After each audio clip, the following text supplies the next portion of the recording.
Okay, I think we can go ahead and get started. I want to thank you guys for coming. This is the first go-to session of the class for week one, digital literacy. My name is Peter Francis. I'm your instructor for the class, obviously. So we have a lot to get to for this first go-to session. So let's go ahead and run through what we're going to be covering in this session. So the first thing we're going to be covering is just the GoTo Training platform itself, since for a lot of you, this is probably your first time using the GoTo Training platform. So we're going to kind of run through how that works. Then we're just going to talk about what digital literacy actually is, because I'm sure you guys are sort of curious about what you're going to be learning in the class. And we're going to go over some general tips for success, specifically in digital literacy, the class, and also just some tips for success as an online student, because I'm sure for a lot of you, not only is this your first class here at LA Film School, but this is probably your first class as an online student, which can be a little bit different than taking a class live or face-to-face in a classroom.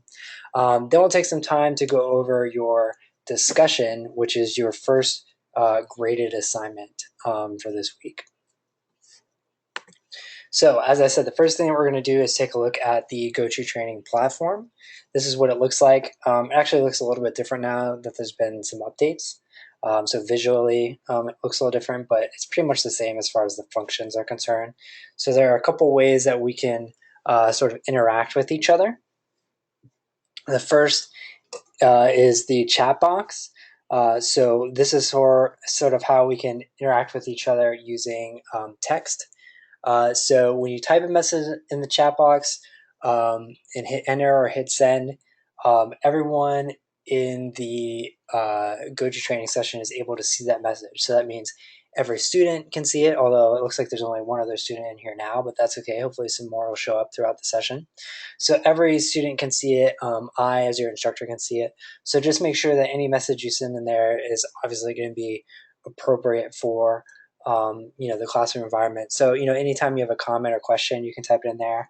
Or if you just want to chat back and forth with your fellow classmates, that's fine too. So if it, right now it just defaults so that the entire audience can see it. You can also see right here, there's like a drop-down menu you can click on, so that if you wanted to type like a private message to your fellow classmates or to one of your fellow classmates, you could do that.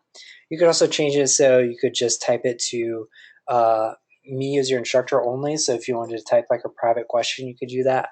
However, I would say that, 9 times out of 10, if you have a question about something, just go ahead and type it to the entire audience, because there's a good chance that if you have a question about something, that means that someone else in the GoTo session probably has a question about it too. So if you just type it so that everyone can see it, they get the benefit of seeing that question and having that question answered in the GoTo session as well. The other way that we're able to interact with each other is actually by using our voices and talking to each other, having a conversation the same way we would, in a face-to-face classroom. And that's by using the hand raise button. And the hand raise button is this little button you can see here that looks like a hand with an arrow on it. And by clicking on that, actually I'll be able to see that you have your hand up. And what this basically means is that you have a question or comment that you would like to say to myself and the rest of the class. So what I'll be able to do is when you click that hand raise button, I'll be able to actually unmute you so that I'll be able to hear it and everyone in the class will be able to hear it. Your question or comment, and you can contribute to the class in that way. So there'll be times kind of periodically throughout the session where I'll be calling on you guys for questions and comments, or if you have questions or comments kind of throughout the session, you can raise your hand and do it that way too. However, I will say, throughout the session, if you have a question or comment, whether you type it in the chat box or you raise your hand and I don't get to it right away, it's not because I'm ignoring you or anything like that. It's just because typically I do have a lot of information to get through. So if I don't get to it right away, just, remember that I do make time at the end of all of these sessions for any questions that I may have missed. So keep that in mind. I don't want you guys to feel like frustrated or like I'm ignoring you or anything like that. So with that said, Now is your chance to exercise either that hand raise button or type in the chat box, because I want to get your thoughts on kind of what digital literacy means to you. What comes to your mind or what comes to your head when you see those words digital literacy? And there's really no right or wrong answers at this point. I just kind of want to get a feel for where you guys are at and what do you think digital literacy means. So what do you guys think? You can either raise your hand or just type in the chat box. What comes to mind when you see these words digital literacy?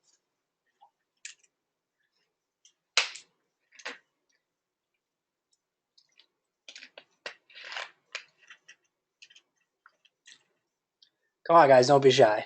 I know there's only three of you in here, but somebody has to have some thoughts on digital literacy.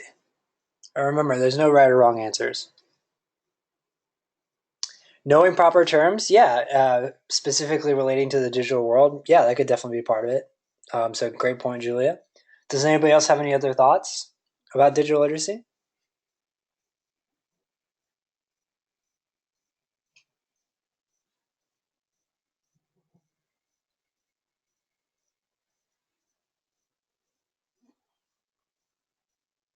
No? Okay, no thoughts. Well, let's take a look at. Quentin's saying ability to create using the internet. Yeah, so using the internet as a tool to help us create, that could definitely be a huge part of digital literacy. So thank you, Julia and Quentin, for sharing your thoughts there.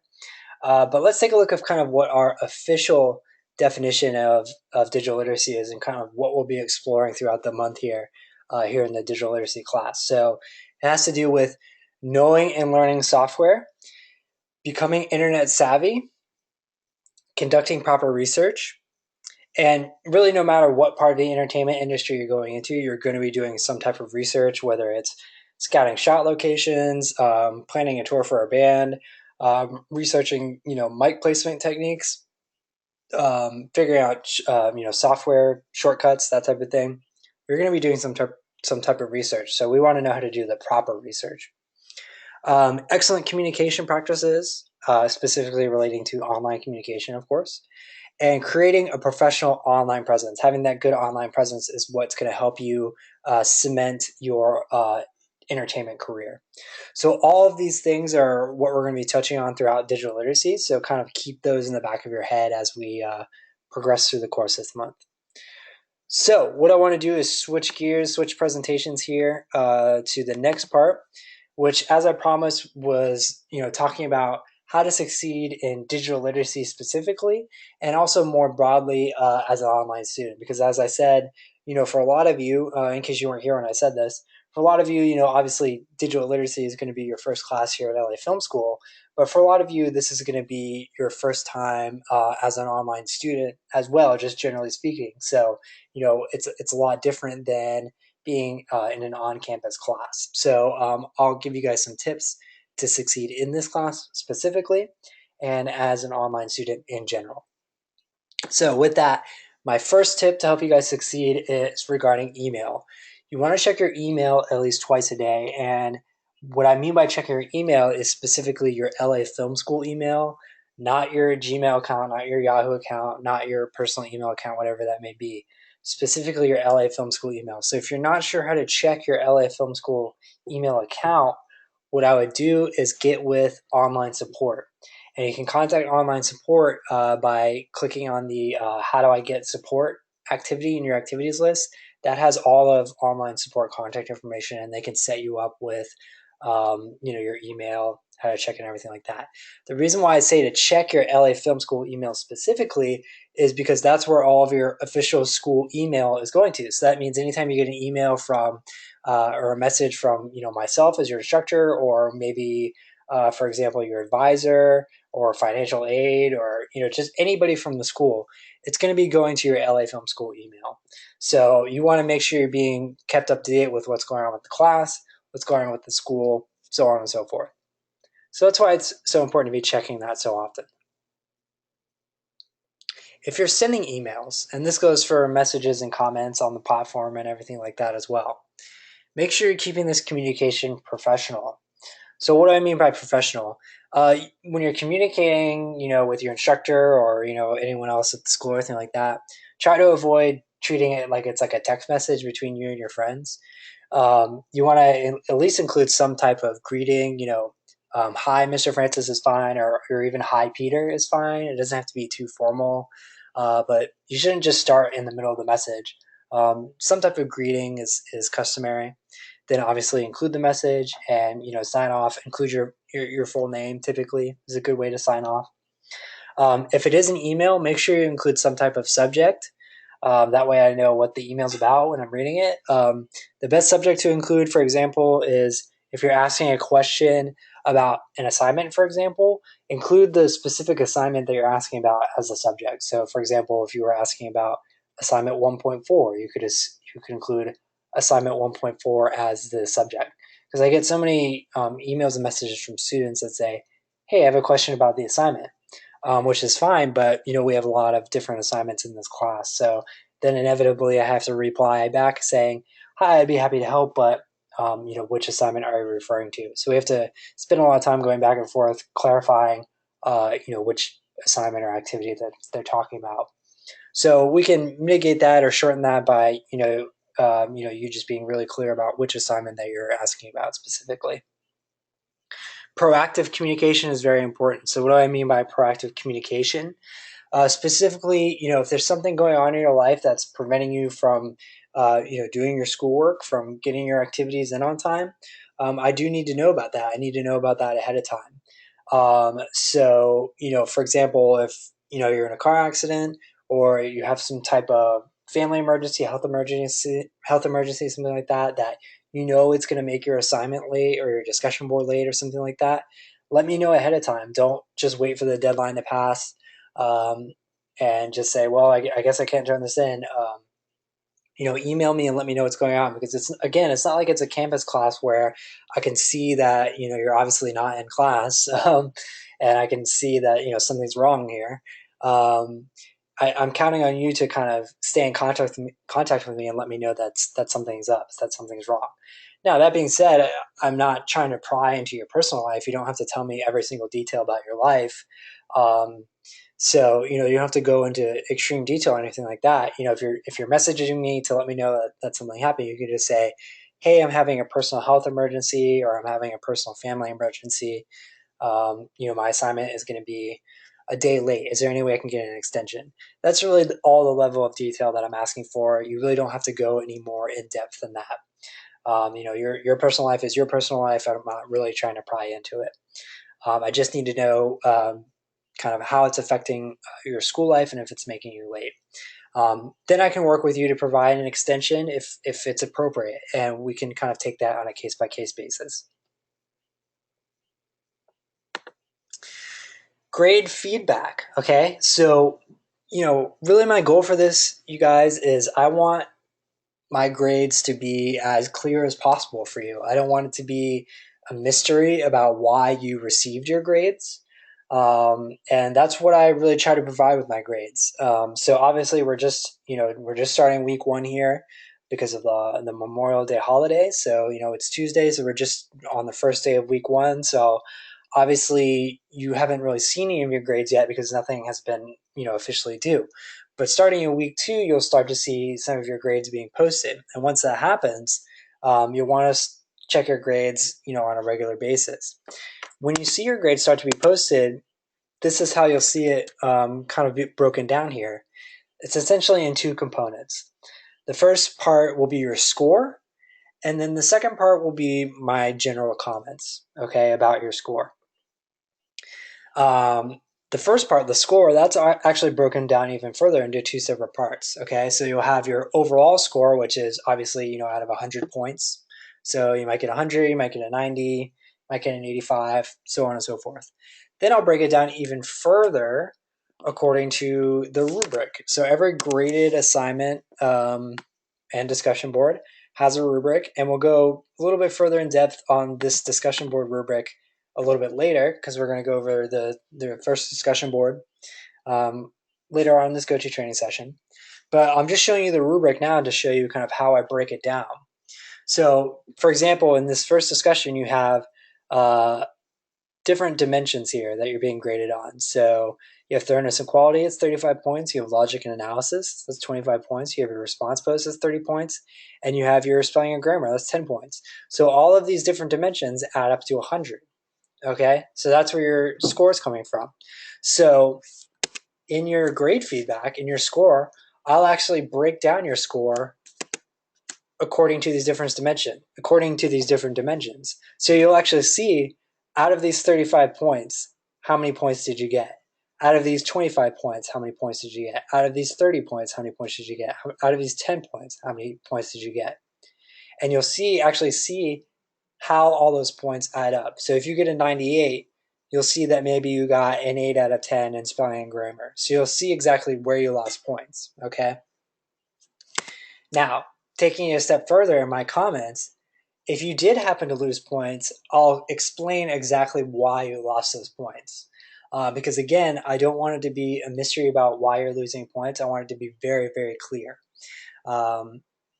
And also, I'll emphasize areas where you did well, because I want you to be able to repeat those things that you did well in the future. So, the idea here is that you want to make improvements on future discussion boards, on future assignments, and you want to continue to do the things well into the future as well. So that's the idea behind providing the score, and that's the idea behind providing the comments as well.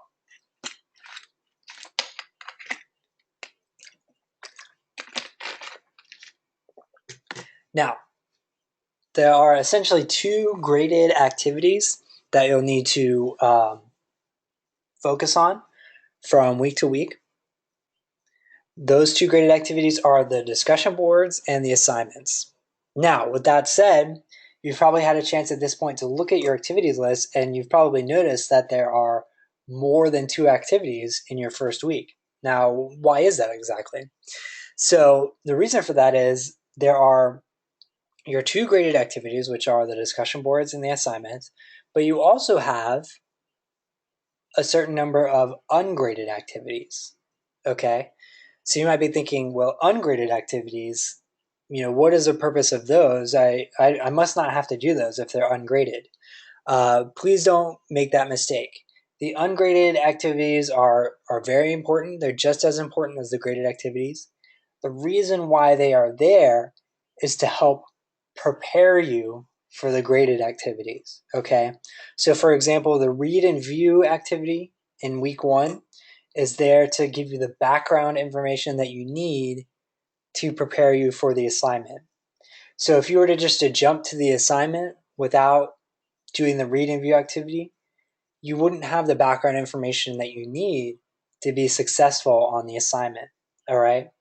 So if that seems confusing, the easiest way I can explain it to you as far as the activities are concerned is just to do the activities in order. Okay, so just go down the list and do them in order. That's the best way to kind of plan your attack for the class. So that's why they're kind of listed in that number order. You probably saw they're listed as 1.1, 1.2, 1.3, 1.4.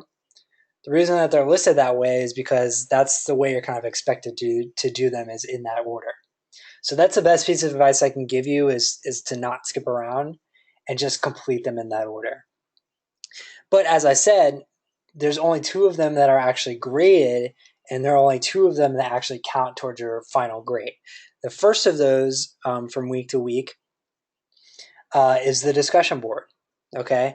So generally speaking, here's how the discussion board is going to work. And my first piece of advice regarding the discussion board is to read the instructions and read the rubric, all right?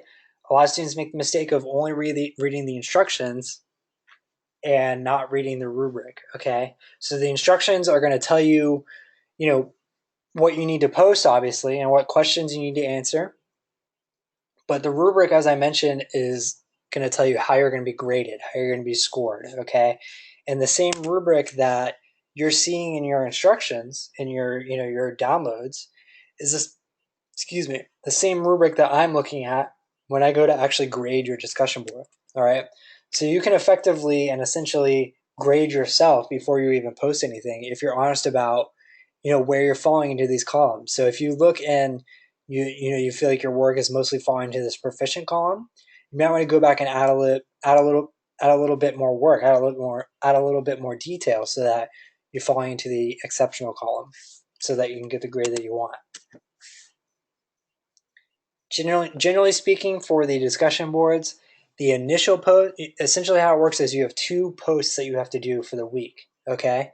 So the initial post is due on Wednesday at 11:59 p.m. Pacific time, and then you also have a follow-up or a reply post where you go back in, you read what some of your fellow students have written, and then you reply to at least one of them by Sunday of that same week, okay? So you might be thinking, well, what do I do for the initial post and what do I do for the reply post? That depends on the week. That depends on the discussion board. And as I said, we're going to go into specific detail about this week 1 discussion board at the end of this session, okay? So like I said, I'll explain that a little bit further at the end of this session, okay? Generally speaking, for the discussion board, ideally, if you can, you want to try to visit every day. Now, I know that's not possible for everybody because some of you have jobs and family and things like that. But if you can, ideally visit every day. Now, why is that the ideal? Because, well, for a couple of reasons. A, you're going to get the most out of the class because you're going to be engaging more with your classmates. You're going to be, learning from their perspective, from their background, and everything like that. Digital literacy is a class where essentially every degree program at LA Film School, is taking this class. So that means there's film students in this class. There are music production students. There are music business students. And now I believe there are graphic design students as well. So what that means is you have students from all different kinds of backgrounds, all different kinds of passions, but you guys are united by one common passion, and that is entertainment. So you guys can learn from each other. All of these different parts of the industry work well together, and they all play off of each other very well. So by visiting the discussion board every day, you can learn from each other in that way and learn more about each other and form relationships, which, as you guys probably know, huge part of the entertainment industry is networking and forming relationships. The second benefit of visiting every day is the more you visit, the more likely it is that you're going to post in there on a regular basis. All right. So you're engaging more in the class, and the more that you're actually posting in there, the more likely it is that you're probably going to get a better score on the discussion board. So only 2 posts are actually required. But if you're doing more than 2 posts, of course, it's more likely that you're going to get a better grade on the discussion board. So finally, my final piece of advice for the discussion board is to make your posts constructive. So what do I mean by constructive? Basically what I mean is there will be times on the discussion board where you're replying to a fellow student and you may disagree with what he or she says. And that's okay. You're allowed to disagree with people. But you want to disagree with people in a way that's constructive. So you would never reply to a student and say, this is dumb, or I hate this, or this is a terrible post. You want to let them know in a constructive way how they might have improved or how they might have looked at a particular topic from a different perspective. So the easiest way I can tell you to approach this is try to think about what you would want someone to say about your post and apply that to their post, that old kind of golden rule thing. That's the best way to approach these discussion boards. So you're definitely not getting any points or credit for tearing other people down or anything like that, or making yourself look smart. You guys are there to support each other because at the end of the day, you're all in the same boat. You're all students. You're all here to help each other. And one day, you're all going to be working in the same industry, and you never know, you may be working alongside each other at the same company or on the same projects. So, you should really be cognizant of, how you're treating each other now. The second of the graded assignments from week to week, as I said, is going to be, the second of the graded activities from week to week, as I said, are going to be your assignments. All right. So the assignments typically are going to be due on Sunday. Now, even though they're due on Sunday, my biggest piece of advice for you regarding the assignments is to start early. Okay. One of the biggest mistakes that students make is they see that it's due on Sunday and they think, well, I can wait and kind of push this off and start on Sunday afternoon or Sunday evening. There are a lot of benefits to starting early on the assignments. Obviously, it gives you more time to work on it. It also gives you more time to ask questions. So if you look and you read the instructions, there's something you don't understand about it, it gives you more time to ask questions and actually have that question answered. Versus if you wait until Sunday evening or Sunday night and you ask a question, Maybe you wait until Sunday at 11 p.m. And the assignment's due at 11:59 p.m. Pacific time.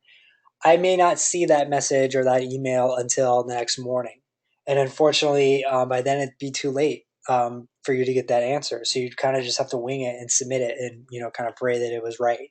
So you might be thinking, well, that's not fair. I didn't get my question answered. But again, remember you had all week to work on it and to get that question asked and answered.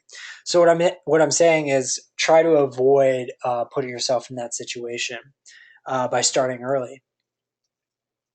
And then finally, you're avoiding putting yourself in a situation where you're stressed out, where you're trying to work quickly, and you're not turning in your best work.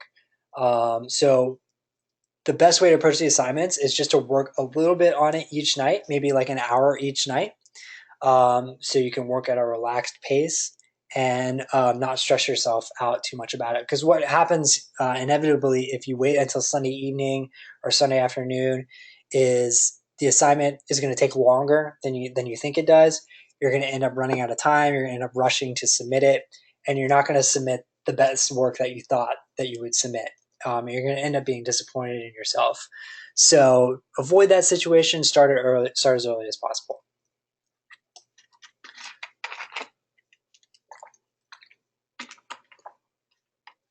Just like for the discussion board and for all grade activities, you want to make sure you're not just reading the instructions, but also the rubric, because again, obviously the instructions are going to tell you what to do, but in that same document, in that same download as the rubric is going to tell you how you're going to be graded, and that rubric is the same rubric that I'm looking at when I actually go to grade your assignment. A lot of assignments and a lot of discussion boards also have FAQs. I believe the discussion board I have up also has FAQs. So just to show you what it looks like, if you've never heard of an FAQ before, it actually stands for frequently asked questions. So there's a good chance if you read through a discussion board or you read through an assignment and maybe there's something right off the bat that jumps out of you that you just don't understand, there's a good chance that that question is probably answered in the FAQ section. So these are typically at the bottom of the downloads. So take a look here first, because there's a good chance that if you have a question about something, it's probably answered in the FAQ. So take advantage of that resource. As I mentioned earlier, don't be afraid to ask questions as you're working. It is an online class, so you're kind of working at your own pace to a certain degree, but don't feel like that you have to be completely alone as you're working. I'm here as your instructor to help you, to help guide you through the assignments, to help clarify anything about the instructions that may be unclear. So don't feel like you're all alone in this. That's why I'm here. I'm here to help you, be successful, and I want to do everything I can to help you in that way. And again, to reiterate my advice from earlier about late assignments, if you know an assignment is going to be late, please let me know ahead of time. Don't just wait for the deadline to pass and kind of not mention anything. So try to let me know at least a few days ahead of time. Reach out to me and say, hey, I think I'm going to need an extension on this. I had a family emergency, personal health emergency, that type of thing, and we can talk about it on a case by case basis. Goto Sessions. So essentially how the Goto Sessions are going to work is there is going to be at least one session per week. This week there happens to be 2 sessions. There won't always be 2 sessions. There just so happens to be 2 sessions this week, but there will be at least one session per week. Because of the holidays, the sessions this week are on Tuesday and Wednesday. Actually, every week they'll be on Tuesday and Wednesday, so I don't know why I said that. So you could just plan that they'll be on Tuesday and Wednesday. They all are offered 2 different ways, okay? The first way that you can watch them is live, okay? And the other way that you can watch them is through the recording. I do record every single session, and the reason why I record them is because I know that not every student is able to attend the live session. As I mentioned, some of you have commitments outside of school, like work and family, and that's okay. So some of you might be able to attend all the sessions. Some of you might be able to attend only some of the sessions. So I understand that, and I want to work with your schedule. Ideally, if you can attend it live, that's the best way to do it because you're able to ask questions at the sessions and get those questions answered. But if you can't attend it live, the recordings is the next best thing. But the main idea here is whether you're watching it live or watching the recordings, just make sure that you're watching the sessions because the sessions are giving you information that you need that's going to help you be successful in the class. Okay. So by and large, the people that do actually watch the sessions, whether it's live or at the recordings or through the recordings, they tend to do better in the class. So you guys are already taking a great first step by coming to this first session. So you should be patting yourselves on the back at this point. I did want to pull up this article because it has some great advice about being successful as an online student in general. So let me go ahead and pull this up.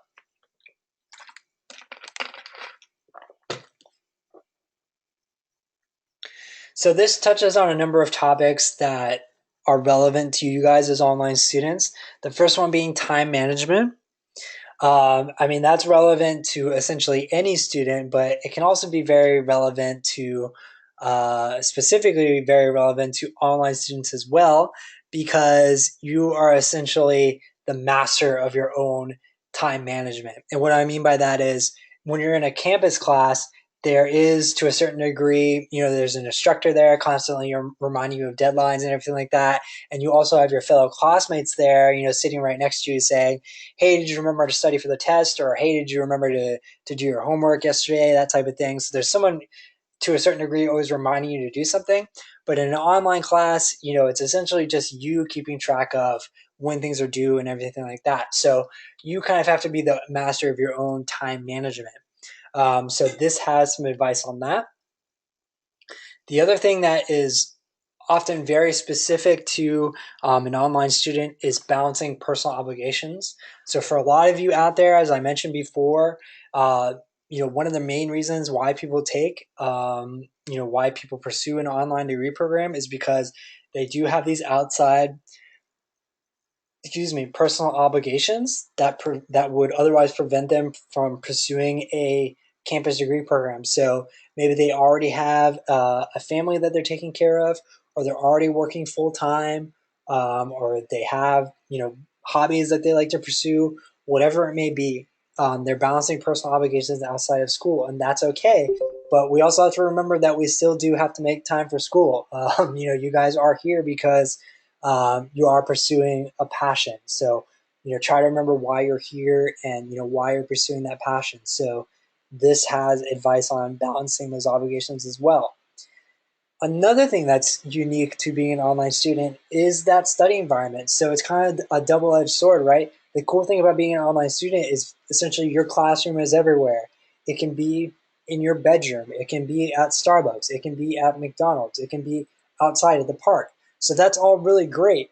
But the problem is that sometimes some of those environments aren't necessarily conducive to actually concentrating and absorbing the information that you're looking at. So for example, if you're at home and maybe your family's there, your roommate's there, it can be a little bit distracting if people are yelling and screaming and talking over the place. Or even if you live alone and you just happen to be in your room and maybe there's a lot of cool stuff in your room. Maybe you have Xbox or music and all that kind of stuff, or even just Facebook on your computer. Some of that stuff can be a little bit distracting when you're trying to actually do your work. So this has some tips on actually creating an ideal study environment so that when you actually sit down to actually do your schoolwork, you're actually getting some work done. The idea about questions, this is sort of reiterating what I'm saying earlier.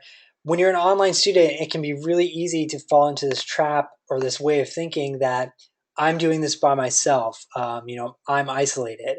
And I don't want you to feel that way. First of all, know that there are other students taking this class and this program with you.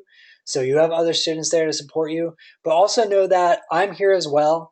And I'm a real person. I'm not just a robot here to, grade your assignments and provide you with a final grade. I'm an actual person on the other side of the computer. And I'm here to help you through the class. I'm here to provide you with guidance. I'm here to clear up any questions that you may have. So please don't be afraid to reach out to me with any sort of help that you need. Again, I want you to be successful in this class, so I want to do whatever I can to help you in that way. And then finally, just sort of a final note here, and that is you get what you give. And I think that's probably true in anything in life, but specifically for an online class, and specifically in this class, you're gonna get out of it what you put into it. So the amount of effort that you put into it, that's going to dictate kind of your end results at the end of the day. So if these sound like topics that, if these sound like topics that pertain to you and that you want to delve more into a little bit later, what I'm going to do is copy and paste this link into the chat box. And after the session is over, you can take a look at that article and read a little bit more into it. Okay, there are some additional resources provided by LA Film School, sort of just outside the general sphere of digital literacy. One of those being your student advisor, which I'm sure many of you have already been in contact with. They are a great resource for essentially anything that's sort of outside the realm of what is specifically related to digital literacy. So I can help you with anything related to the digital literacy class. So that means like anything related to the assignments, the discussion boards, anything like that with digital literacy. But if you have questions about, your program in general or the school in general, or maybe you're just kind of overall feeling stressed out or overwhelmed or anything like that, your student advisor is a great resource and a great sort of maybe sounding board or maybe shoulder to lean on for that type of thing. So don't hesitate to reach out to your student advisor for those types of situations. Online support. Again, this is your first month here as part of the online program. So if you're ever experiencing any kind of technical issues with the LMS, or it's also often called the online platform, whether it's submitting your assignments or posting on the discussion boards or posting comments or anything like that, please reach out to online support immediately. That's an entire department devoted to helping you with those issues. So, again, it's the first month, so don't be surprised if those issues do come up as you're just kind of getting familiar with the platform. One thing I will say, if you're having trouble submitting an assignment or something like that, don't just say, oh, well, I can't submit this, so I guess it's just going to be late. Make sure you're taking the initiative, again, being proactive, reaching out to online support. Also, of course, reach out to me and let me know, hey, I'm having trouble submitting my assignment, but I've also reached out to online support and I'm working with them to resolve the issue. So again, just kind of keep me posted with what's going on. And finally, just some general tips to help you be successful. Keep a positive attitude and an open mind. You'll really find that you'll just enjoy the class more and you'll get a lot more out of it if you keep that positive attitude and the open mind. If you kind of approach every assignment and every activity with the mindset of, how can I think of this in a way that is going to help me in my entertainment career? And you might have to kind of cherry pick certain things to think about ways that this may help you in your entertainment career. That's the best way to approach it. So if you kind of keep an open mind about it and think about ways that this can help you personally and how you can get the most out of the class, that's the way that's going to help you be successful and really help you enjoy the class as well. Secondly, know that I'm not here to fail you. I'm not one of those instructors that just sort of sits back and laughs as everyone just sort of fails the class. But also know that I'm not here to just give everyone an A+ automatically as well. I expect everyone to earn their grade. I like to think that I'm fair in my grading, but as I said, I'm here to support you. I'm here to help you if anything is confusing or overwhelming in any way. So just know that I'm here to support you with any questions that you might have. And then again, just to reiterate, if you're having technical issues with the LMS or the platform, you want to contact online support specifically with those issues. Okay, the last thing that we need to do, as I said, is go into detail about the discussion board, which is your first graded activity for this week. Okay, so let's take a look at what you'll be talking about in your discussion board. So this discussion is mainly sort of designed to, well, there's two sort of goals with the discussion board. The first discussion board, it's designed to introduce you to the discussion board format here at LA Film School, and it's to help to get you to get to know your fellow students a little bit better. All right. So for your initial post, you have a series of topics here that you can choose from. All right. So as it says here, please address some of the following questions, whichever inspire you the most. So that means you have a series of questions here. You don't have to address all of them, but you should address at least some of them. So you might be thinking, well, how many do I have to address? A good starting point would be at least 3. So if you're addressing at least 3, that's a good place to start. 1 is probably not enough, I would say.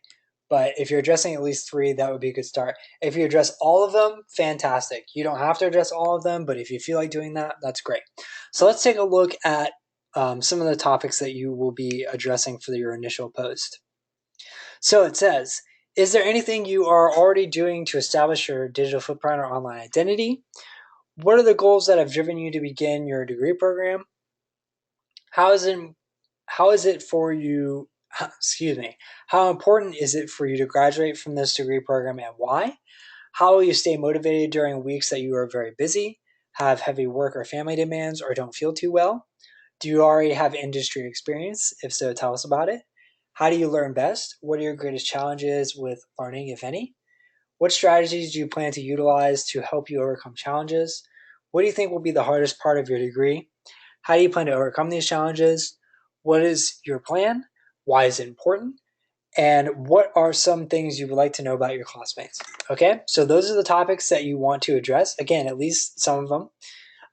For your initial post, due by Wednesday night at 11:59 p.m. Pacific time. So that's this coming Wednesday night at 11:59 Pacific time. For your second post, again, this is your reply post where you actually go back into the same discussion board, read through some of your fellow students, what they've posted. So you want to actually read their posts and just reply to their posts. So let them know what you thought about their post. Maybe you agreed with some of what they said. Maybe you disagree with it. Maybe you have similar experiences. Maybe you have similar uh, learning challenges. Maybe you have the same degree program. Maybe you have similar goals, that type of thing.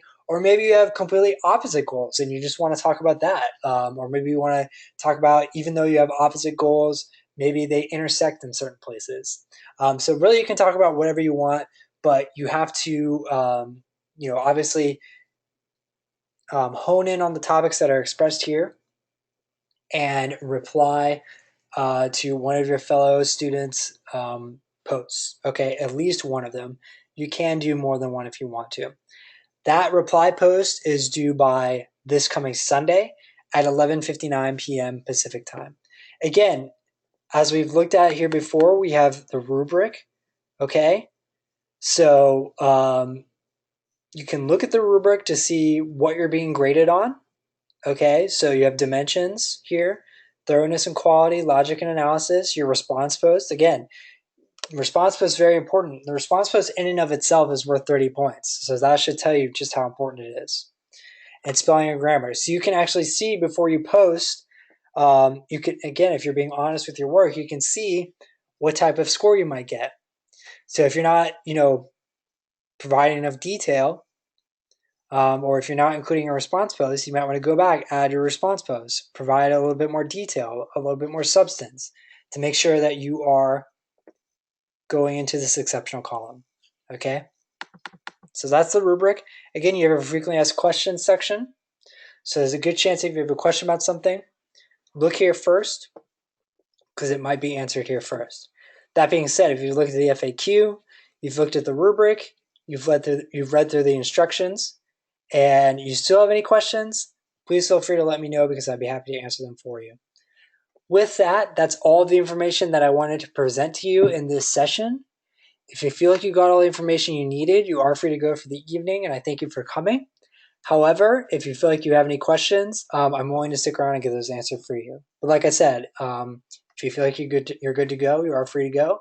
And thank you guys for coming, and enjoy the rest of your evening.